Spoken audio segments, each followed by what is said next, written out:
आज की कहानी है बाघ की चालाकी।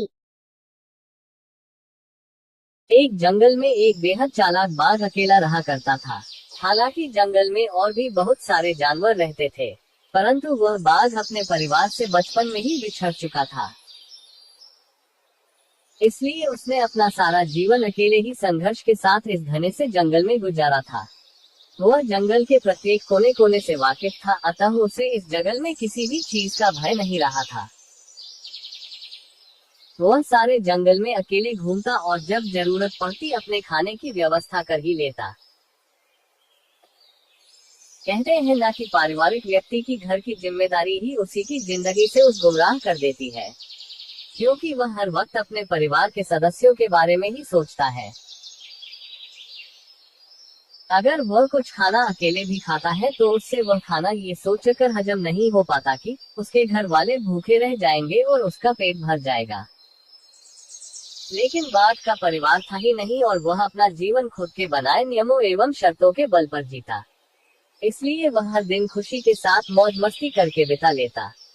वह बड़े से बड़े जानवर के साथ चालाकी से खिलवाड़ कर देता। जब भी उसे अपना पेट खाली महसूस होता, वो चालाकी से जंगल में घास करने वाली जानवरों को घात लगाकर मारता और अपनी भूख शांत करता।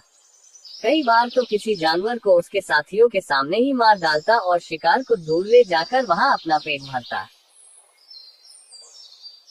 परंतु एक दिन बाघ कुछ खराब चीजें खाने के कारण अपने स्वास्थ्य को बिगाड़ देता है और कमजोर पड़ जाता है। परंतु फिर भी वह जीने की बहुत उम्मीद रखता है। तबीयत बिगड़ने के दौरान वह एक पेड़ के नीचे कई दिनों से झाड़ियों में ही बैठा रहता है।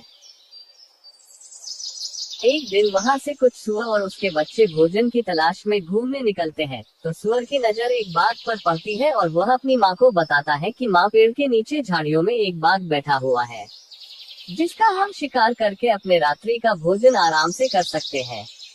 बच्चा अपनी माँ से यह बात बोलता है, पर तेजतर्रार कानों की बदौलत बाघ ये बात सुन लेता है और एक वृद्ध बाघ की भांति नखरे करते हुए कुछ क्षणों के लिए अपनी सांस रोककर सो जाता है। अब जैसे ही सुअर उसके मुंह के सामने जाकर उसकी नाक सूंघता है, तो वह उसे मरा हुआ समझता है और उसे अपने स्वास्थ्य के लिए हानिकारक समझकर वहां से चला जाता है।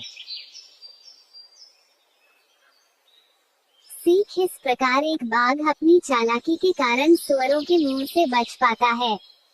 हमें भी हमेशा मुश्किल वक्त पर अपनी बुद्धि का सही प्रयोग कर ऐसे निर्णय लेने चाहिए जिससे हम खुद की सुरक्षा कर सके। अगर आपको वीडियो पसंद आए तो लाइक करें, शेयर करें और सब्सक्राइब करें।